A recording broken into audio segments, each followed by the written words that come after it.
Unified 911, anong matutulong namin sa'yo? Anya ti maitulong mi ken ka po. Anong may tatabang ko sa Unsay imo? akong ikatabang nimo? Ngini makadabang namisal ka no. Sa anumang wika o dialekto, may tulong na darating sa iyo.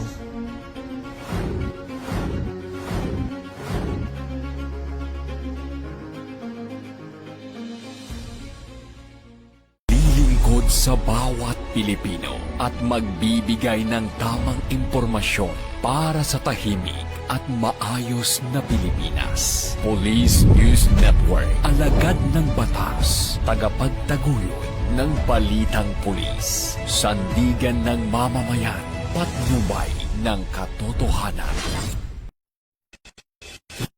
Kampo Krame, maghahatid ng pinakahuling kaganapan at nagbabagang balita. Ito ang PNN Police News Network.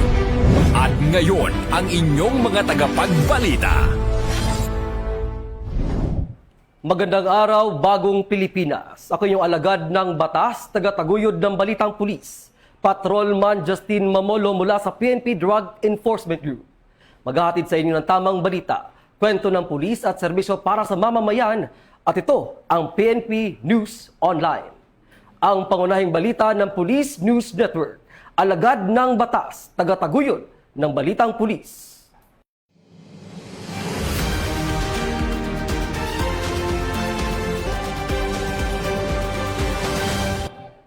At narito ang mga balitang hatid ng ating PNN correspondents mula sa iba't ibang panig ng bansa.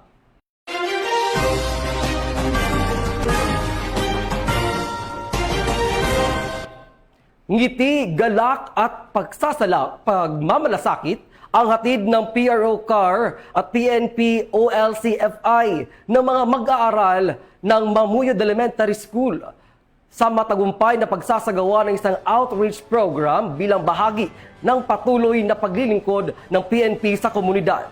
Ang buong detalye ng report mula kay Patrolwoman Lizelle Digman.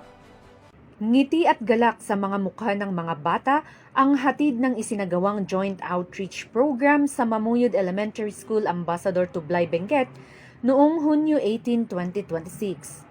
Ang nasabing aktibidad ay naging matagumpay dahil sa pagkasanib na puwersa ng mga miyembro ng Officers Ladies Club Foundation Incorporated ng Police Regional Office Cordillera Administrative Region sa pangunguna ni Mrs. Lilibeth A. Dilag kasama ang mga tauhan mula sa Regional Community Affairs and Development Division, Tublay Municipal Police Station, mga masisiglang estudyante, mga magulang, mga guro ng nasabing paaralan at miyembro ng Barangay Peacekeeping Action Team. Sa programa, formal na ipinagkaloob ng OLCFI ProCar ang isang bagong telebisyon sa ilalim ng kanilang inisyatibong Lab in Action at Project Aruga. Layunin ng donasyong ito na punan ang digital na kakulangan at magbigay ng mas masayang karanasan sa pag-aaral para sa mga kabataan. Tampok din sa programa ang pagbibigay ng mga school supplies at hygiene kits para sa mga 72 estudyante at mga payong para sa mga guro bilang pasasalamat sa kanilang dedikasyon sa pagtuturo. Bukod dito, naghandog din ng libreng gupit ang mga tauhan ng Tublay Municipal Police Station sa ilalim ng kanilang programang Gupit Guapito sa aktibong pangunguna ni Police Captain Angeline T. Dongpaan, Acting Chief of Police ng Tublay MPS. Sa kanyang mensahe, binigyang diin ni Mrs. Dilag na ang pagprotekta at pag-aalaga sa kapakanan ng mga bata ay nangangailangan ng pagtutulungan ng buong komunidad.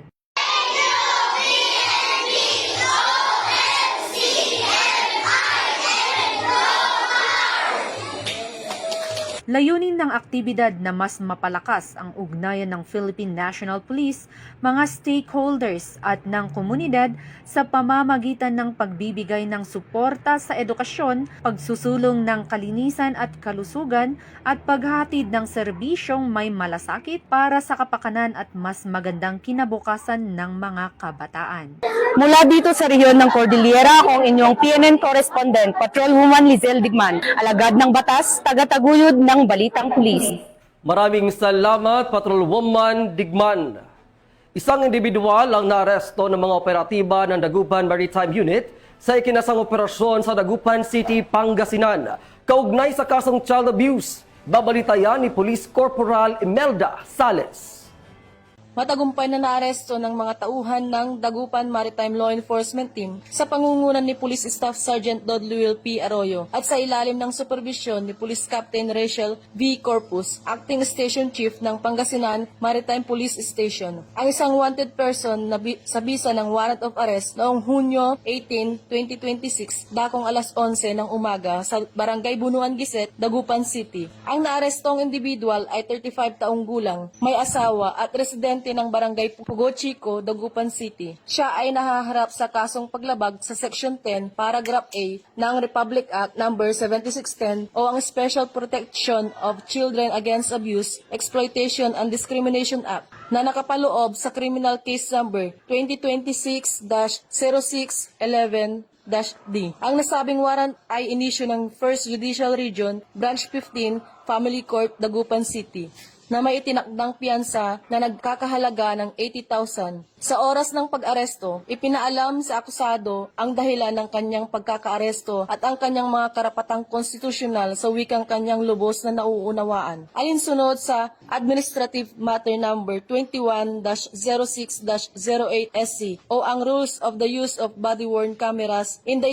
Execution of Warrants. Ang operasyon ay naitala gamit ang alternative recording device upang matiyak ang transparency at pagsunod sa itinakdang mga alituntunin. Matapos ang pag-aresto, dinala ang akusado sa tanggapan ng Dagupan Mlet para sa kaukulang dokumentasyon at iba pang kinakailangang disposisyon bago ito iharap sa tamang hukuman. Patuloy na pinagtitibay ng PNP Maritime Group ang kanilang dedikasyon sa pagpapatupad ng batas at sa paghahabol sa mga individual na may pananagutan sa batas bilang bahagi ng kanilang layunin na mapanatili ang kapayapaan, kaayusan at kaligtasan ng mamamayan. Ako si Police Corporal Emelda D. Sales, PNN Correspondent. Maraming salamat, Police Corporal Sales. Isang suspect ang naaresto sa ikinasang operasyon sa Pigkawayan, Cotabato na nagresulta rin sa pagkakarecover ng baril at hinihinalang shabu. Yan ang babalita ni Patrolwoman Bernadette Camino. Isang 50-90 anyos na suspect ang naaresto sa ikinasang search warrant operation ng mga otoridad sa Purok Duranta, Barangay Tigbawan, Pigkawayan, Cotabato noong Hunyo 18 ng kasalukuyang taon. Pinangunahan ang operasyon ng mga tauhan ng Pigkawayan Municipal Police katuwang ang 2nd Cotabato Provincial Mobile Force Company at ang Provincial Police Drug Enforcement Unit sa pagpapatupad ng search warrant number 26-016. Sa isinagawang operasyon, nakuha mula sa suspect ang siyam na sachet ng hinihinalang shabu na tumitimbang na humigit kumulang 3 gramo at 6 na ikasampu na may tinatayang street value na 24,480 piso. Na-recover din ang 2 pakete ng hinihinalang marijuana. Bukod sa illegal na droga, nakumpiska rin ng mga otoridad ang isang MK2 fragmentation hand grenade, isang unnumbered 12-gauge shotgun, isang 45 caliber Colt MK5 pistol na may magazine at ilang live ammunition. Isinagawa ang inventory at marking ng mga nakuhang ebidensya sa mismong lugar ng operasyon sa harap ng mga kinakailang saksi upang matiyak ang pagsunod sa tamang legal na proseso. Pinuri naman ni Police Colonel Ramel B. Huhili, Provincial Director ng CPPO, ang mga operatiba sa matagumpay na operasyon. Ang matagumpay na pagkakasamsam ng illegal na droga, armas at pampasabog ay malinaw na mensahe. Ang CPPO ay hindi titigil sa ating laban kontra kriminalidad. Patuloy nating paiigtingin ang ating operasyon upang mapanatili ang kapayapaan, seguridad at proteksyon ng bawat mamamayan ng Cotabato Province. Ayon kay Police Colonel Huhil, patuloy namang nagpapaalala ang mga kapulisan sa publiko na makiisa sa kampanya laban sa kriminalidad sa ilalim ng advocacy. Bagong PNP para sa bagong Pilipinas, serbisyong mabilis, tapat at nararamdaman. Mula dito sa Cotabato Police Provincial Office, ako po si Police Corporal Bernadette Himalaya Camino, nag-uulat mula sa Police News Network. Bagong PNP para sa bagong Pilipinas, serbisyong mabilis, tapat at nararamdaman. Maraming salamat, Patrolwoman Camino.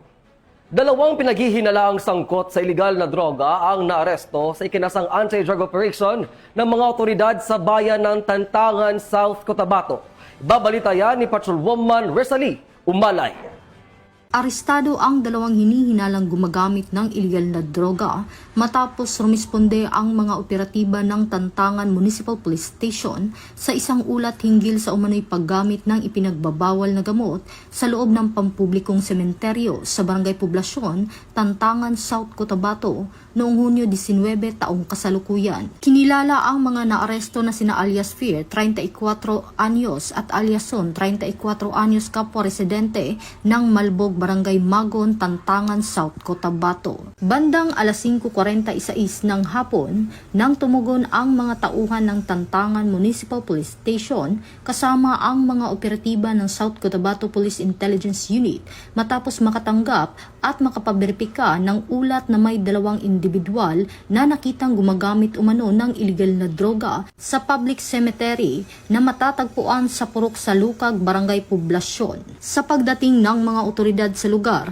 nakita sa ibabaw ng isang konkretong puntod, malapit sa mga sospek ang isang heat-sealed transparent plastic sachet na naglalaman ng resedyo ng puting kristalinong substansya na pinaniniwala ang shabu, isang disposable lighter at isang improvised glass tutor na pawang nakumpiska sa pamamagitan ng plain view doctrine. Bukod dito, nakumpiska rin mula sa pag-iingat ng mga sospek ang heat-sealed transparent plastic sachet na naglalaman ng hinihinalang shabu. Patuloy na isinagawa ng mga otoridad ang kaukulang dokumentasyon at investigasyon kaugnay sa insidente habang inihahanda ang mga kinakailangang kaso laban sa mga naarestong sospek. Mahigpit na pinaalalahanan ng kapulisan ang publiko na patuloy pa rin ang kampanya kontra iligal na droga, iwasan ang paggamit at pakikilahok sa anumang iligal na gawain. Agad i-report sa otoridad ang anumang kahina-hinalang aktibidad upang mapanatili ang ligtas at drug-free na komunidad.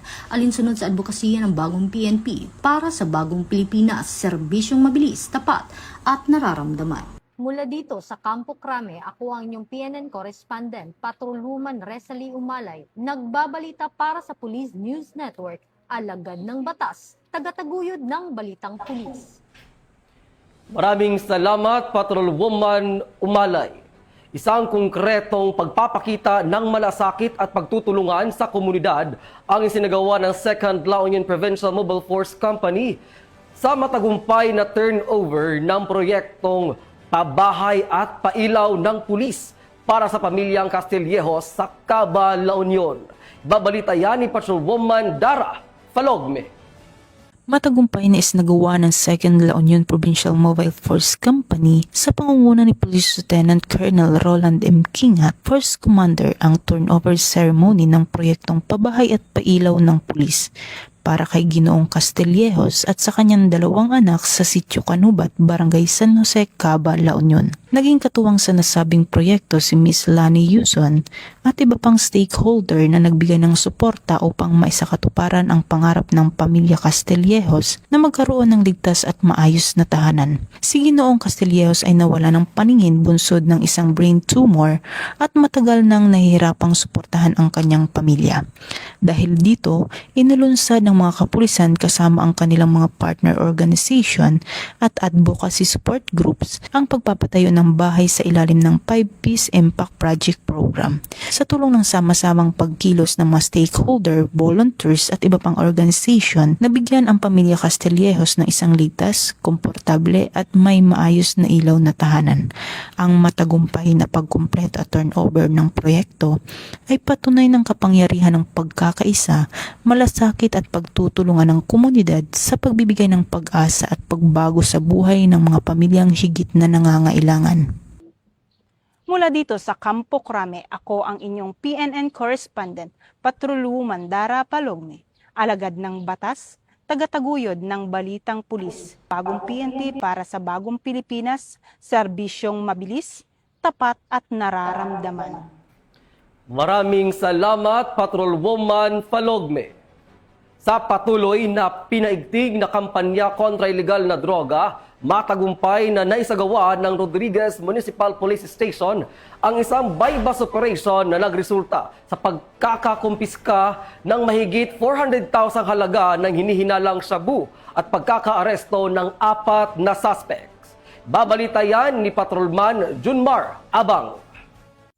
Apat na hinihinalang sangkot sa illegal na droga ang naaresto sa isinagawang bypass operation ng Municipal Drug Enforcement Team ng Rodriguez Municipal Police Station sa Barangay San Isidro Rodriguez Rizal nitong madaling araw ng Hunyo 19, 2026. Kinilala ang mga naresto sa kanilang mga alias na JM, 23 taong gulang, Intad, 33 taong gulang, Balong, 26 taong gulang at JP, 20 taong gulang. Ang dalawa sa kanila ay nakatalang high-value individuals habang ang dalawa naman ay street-level individuals sa drug watch list ng pulisya.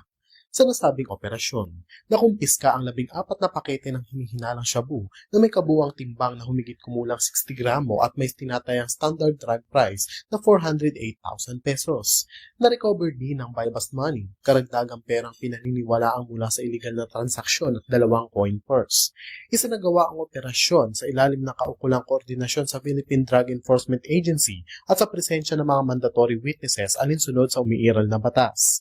Matapos ang operasyon, agad na ipinaalam sa mga sospek ang kanilang mga karapatang konstitusyonal at isinilalim sa kaukulang medical at forensic examinations bago dinala sa custodial facility ng Rodriguez Municipal Police Station. Samantala, inihahanda na ang kaukulang kaso laban sa mga naarestong sospek para sa paglabag sa Republic Act No. 9165 o ang Comprehensive Dangerous Drugs Act of 2002. Mula dito sa Rizal Police Provincial Office, ako ang inyong PNN correspondent, Patrolman Junmar Abang, alagad ng batas, tagapagtaguyod ng Balitang Pulis. Maraming salamat, Patrolman Abang. Sa pinaigting na kampanya laban sa kriminalidad at iligal na droga, matagumpay na naaresto ng mga operatiba ang 2 regional most wanted persons sa magkakahiwalay na operasyon sa lalawigan ng Cavite. Babalita yan ni Police Corporal Doris Kaisip. 2 regional level most wanted persons ang naaresto sa magkahiwalay na operasyon ng pulisya sa lalawigan ng Cavite noong June 16, 2026 bilang bahagi ng mas pinaigting na kampanya laban sa mga wanted persons. Sa Bacoor City ay nadakip ng mga tauhan ng Provincial Intelligence Unit kasama ang mga tauhan ng Bacoor Component City Police Station, si Elias Emar, 26 na taong gulang at residente ng Bacoor City, Cavite. Siya ay nahaharap sa mga kasong paglabag sa Sections 5 at 11 ng Republic Act 9165 o Comprehensive Dangerous Drug Act of 2002. Ang pag-aresto sa akusado ay isinagawa sa bisa ng warrant of arrest na walang inirekomendang piyansa. Samantala, naaresto naman sa Naik Cavite ang isa pang regional level most wanted person na kinilala na si alias RJ, 37 taong gulang at residente ng Naik Cavite. Siya ay nahaharap sa kasong paglabag sa Section 11 Article 2 ng RA 9165 at inaresto sa bisa ng warrant of arrest para sa service of sentence. Hinihikayat ng Cavite PNP ang publiko na maging mapagmatsyag at makipagtulungan sa kapulisan upang higit pang mapalakas ang kampanya laban sa kriminalidad at mapanatili ang kapayapaan at kaayusan sa lalawigan ng Cavite. Sa Cavite Police Provincial Office, ang tahanan ng mga bayaning pulis, ako ang inyong PNN correspondent, alagad ng batas, tagataguyod ng Balitang Pulis. Salamat, Police Corporal Kaisip. At yan ang mga balitang nakalap ng ating PNN correspondents mula Luzon, Visayas at Mindanao. Para sa mas malawak at mabilis na ulat ng mga balita, i-like, follow and share kami sa aming Facebook account ng Police News Network at sa Twitter account para sa mga real-time updates at YouTube channel para sa mga live stream at replays. Manatiling mapagmatyag at laging alam ang totoo. Sa ngalan ng pamunuan ng Philippine National Police sa pangunguna ni Chief PNP Police General Jose Melencio Nartates Jr. at sa pamumuno ni President Ferdinand Bongbong Marcos Jr., kami ay maglilingkod sa bawat Pilipino at magbibigay ng tama at balansing balita. Bago po tayo magtapos, muling nagpapaalala ang pambansang pulisya kaugnay sa nalalapit na parliamentary election sa Bangsamoro Autonomous Region in Muslim Mindanao. Pinaalalahanan ng Philippine National Police ang publiko na manatiling mapanuri at maging mapagbatyag laban sa paglaganap ng fake news, misinformation at disinformation sa iba't ibang online platforms. Labanan ng fake news sa BARM, ugaliing mag-fact check at magbahagi lamang ng tama at beripikado at mapagkakatiwalaang impormasyon upang mapanatili ang kapayapaan, kaayusan at pagkakaisa sa komunidad. Mula rito sa tanggapan ng tagapag-ugnay ng pambansang pulisya, ako inyong alagad ng batas, tagataguyod ng Balitang Pulis, Patrolman Justin Mamolo mula sa PNP Drug Enforcement Group. Maghahatid ng tamang balita, kwento ng pulis at serbisyo para sa mamamayan. At ito ang PNP News Online, ang pangunahing balita ng Police News Network. At ito ang bagong PNP para sa bagong Pilipinas. Serbisyong mabilis, tapat at nararamdaman.